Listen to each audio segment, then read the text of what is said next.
कृष्ण कृष्ण कृष्ण हरे हरे।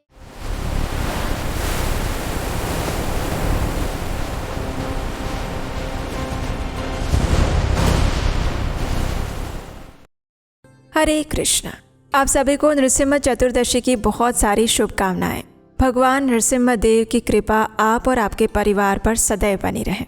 भगवान नृसिंह देव आपको हर प्रकार के संकटों और विघ्नों से बचा कर रखें और विशेषकर आपके आध्यात्मिक जीवन की रक्षा करें, यही प्रार्थना हम करते हैं।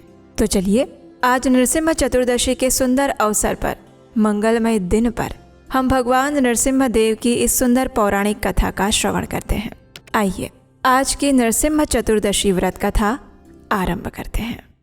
सत्यं विधातुं निजभृत्य भाषितं व्याप्तिं च भूतेष्वखिलेषु चात्मनः अदृश्यतात्यद्भुतरूपमुद्वहन् स्तंभे सभायां न मृगं न मानुषम्। श्रीमद् भागवतम के 7वें स्कंद के 8वें अध्याय के 17वें श्लोक में वर्णन आता है कि अपने सेवक प्रहलाद महाराज के वचनों को सत्य प्रमाणित करने के लिए और ये सिद्ध करने के लिए कि भगवान समस्त जीवों और तत्वों में सर्वत्र व्याप्त रहते हैं, इसलिए भगवान श्री हरि सभा के बीच में स्तंभ के बीच से एक अत्यंत अद्भुत रूप धारण करके प्रकट हुए, जो ना मनुष्य था और ना ही पशु।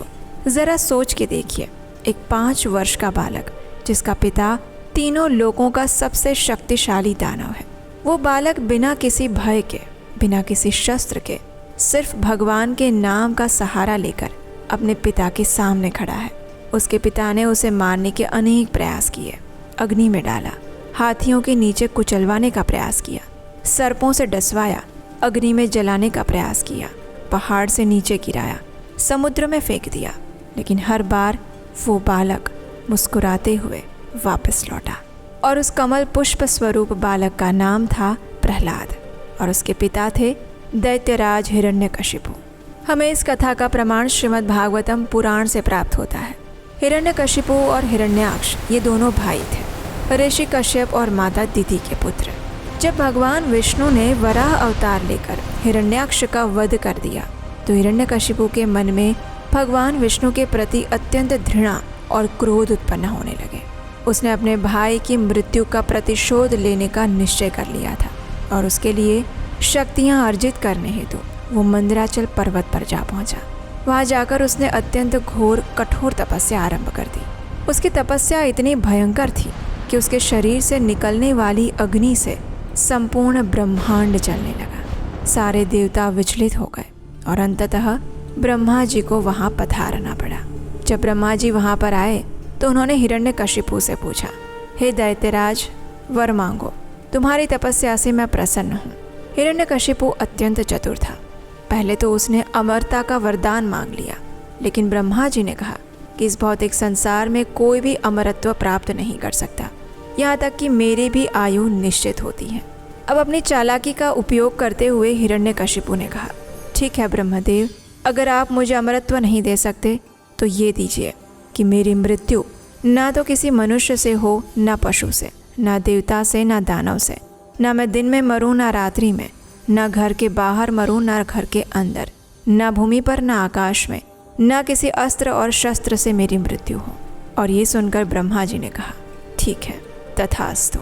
बस ये वरदान पाते ही हिरण्यकशिपु ने स्वयं को अमर और अजेय समझ लिया और ये उसकी सबसे बड़ी भूल थी। उसने तीनों लोकों पर अपना आधिपत्य स्थापित कर लिया। उसने आदेश दिया कि कोई भी भगवान विष्णु का नाम नहीं लेगा, ना कोई यज्ञ करेगा और ना ही कोई पूजा पाठ करेगा। सभी को केवल उसी की उपासना करनी होगी। हिरण्यकश्यपु ही भगवान बन चुका है। जो भी विष्णु का नाम लेता उसे कठोर दंड दिया जाता। लेकिन भगवान की लीला देखिए। इसी हिरण्यकशिपु के घर में एक ऐसे पुत्र का जन्म हुआ जो स्वयं भगवान विष्णु का परम भक्त था। वास्तव में यूं हुआ था कि जब हिरण्यकशिपु तपस्या करने गया था तो उस समय देवराज इंद्र ने दैत्यों पर आक्रमण कर दिया और उस समय हिरण्यकशिपु की पत्नी कयाधु गर्भवती थी। देवराज इंद्र उन्हें बंदी बनाकर ले जा रहे थे और तभी मार्ग में देवर्षि नारद मुनि प्रकट हुए। उन्होंने इंद्र को रोका और कहा, हे देवराज, ये स्त्री निर्दोष है, उसे छोड़ दो। नारद मुनि अब कयादु को अपने आश्रम में ले गए और वहीं पर उन्होंने कयादु को भगवान विष्णु की महिमा और भक्ति का ज्ञान प्रदान किया। कयादु तो सो गई, लेकिन उनके गर्भ में पल रहा शिशु प्रहलाद वो जागा हुआ था।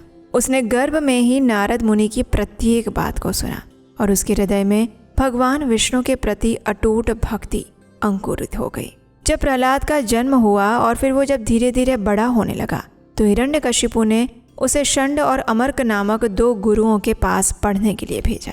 ये दोनों गुरु शुक्राचार्य के पुत्र थे और वे प्रहलाद को राजनीति, अर्थशास्त्र और दानवी संस्कृति सिखाते थे। लेकिन प्रहलाद का मन तो सदैव भगवान श्री हरि में ही लगा रहता था। जब भी गुरु कक्षा से बाहर जाते, प्रहलाद अपने सभी सहपाठियों को भगवान विष्णु की भक्ति का उपदेश देने लगता। प्रहलाद महाराज के उपदेश में वर्णन आता है, श्रवणम कीर्तनम विष्णोः स्मरणम पाद सेवनम अर्चनम वंदनम दास्यम सख्यम आत्मनिवेदनम। यानी भगवान विष्णु का श्रवण, कीर्तन, स्मरण, पाद सेवन, अर्चन, वंदन, दास्य, सख्य और आत्मनिवेदन, ये 9 प्रकार की भक्ति है। जो व्यक्ति 9 प्रकार की भक्ति में अपना जीवन समर्पित कर देता है वही सबसे बड़ा विद्वान है। जब प्रहलाद के गुरुओं ने हिरण्यकशिपु को बताया कि प्रहलाद पाठशाला में भी विष्णु भक्ति का प्रचार कर रहा है तो हिरण्यकशिपु को अत्यंत क्रोध आया। उसने प्रहलाद को अपने सामने बुलाया और पूछा, हे दुर्बुद्धि, तुझे ये विष्णु भक्ति किसने सिखाई? बता, तेरा इतना साहस कैसे हुआ? तब प्रहलाद ने अत्यंत शांत और निर्भीक स्वर में उत्तर दिया, हे पिताश्री, ना तो ये भक्ति कोई सिखा सकता है और ना ही इसे कोई छीन सकता है। जिस प्रकार नदी स्वभावतः समुद्र की ओर बढ़ती है, उसी प्रकार जीव का स्वभाव भगवान की ओर जाना है। जब तक मनुष्य भौतिक सुखों के चक्र में पड़ा हुआ है तब तक उसे सच्ची शांति नहीं मिल सकती। अब ये सुनकर हिरण्यकशिपु आग बबूला होने लगा।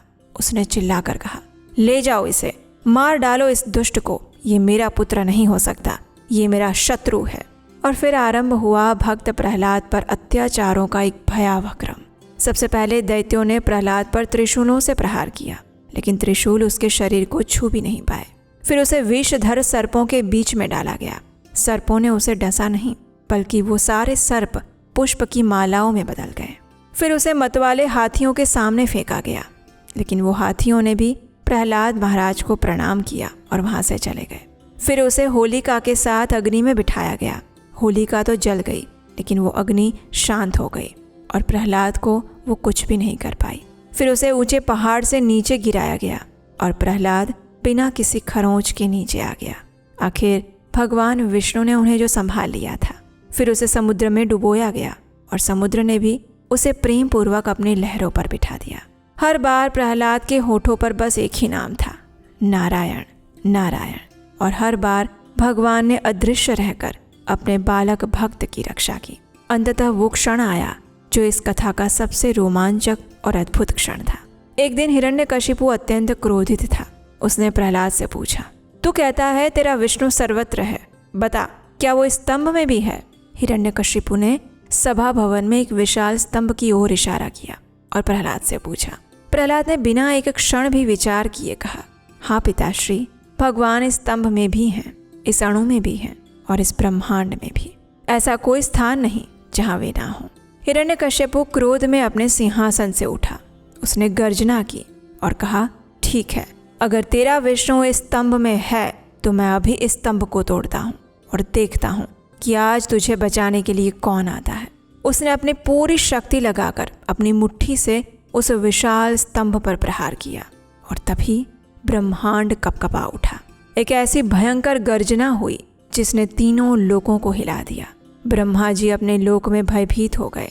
देवतागण कांपने लगे, पृथ्वी डोलने लगी और उस स्तंभ से एक ऐसा अद्भुत रूप प्रकट हुआ जो न मनुष्य था और ना ही पशु। अर्धसिंह अर्ध मनुष्य, नेत्र प्रलयकालीन अग्नि के समान प्रज्वलित थे। उनकी जटाएं सूर्य की किरणों के समान फैली हुई थी। उनके नख वज्र के समान तीक्ष्ण थे और उनकी गर्जना से संपूर्ण सृष्टि थर्रा रही थी। और वो थे भगवान श्री नृसिंहदेव। करुणा और क्रोध का अद्भुत संगम, भक्त के लिए परम करुणामयी और दुष्टों के लिए प्रलयंकारी। ऐसे भगवान श्री नरसिम्हा देव उस स्तंभ से प्रकट हुए। हिरण्यकशिपु ने इस अलौकिक रूप को देखा, फिर भी अपने अहंकार को नहीं छोड़ा।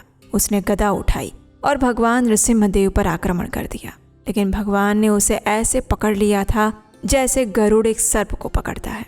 हिरण्यकशिपु छूटने का प्रयास करता रहा, लेकिन भगवान के हाथों से छूटना उसके लिए असंभव था। फिर भगवान ने ब्रह्मा जी के वरदान की प्रत्येक शर्त को पूर्ण करते हुए हिरण्यकशिपु का वध किया। कैसे? भगवान नृसिंहदेव ना मनुष्य थे और ना पशु, वे अर्ध नर अर्ध सिंह थे। उन्होंने हिरण्यकशिपु को अपनी गोद में बिठाया, यानी कि ना तो भूमि पर और ना ही आकाश में उसकी मृत्यु होने वाली थी। वे सभा भवन के द्वार पर दहलीज पर बैठे, यानी कि ना तो अंदर उसकी मृत्यु हो रही है और ना ही बाहर।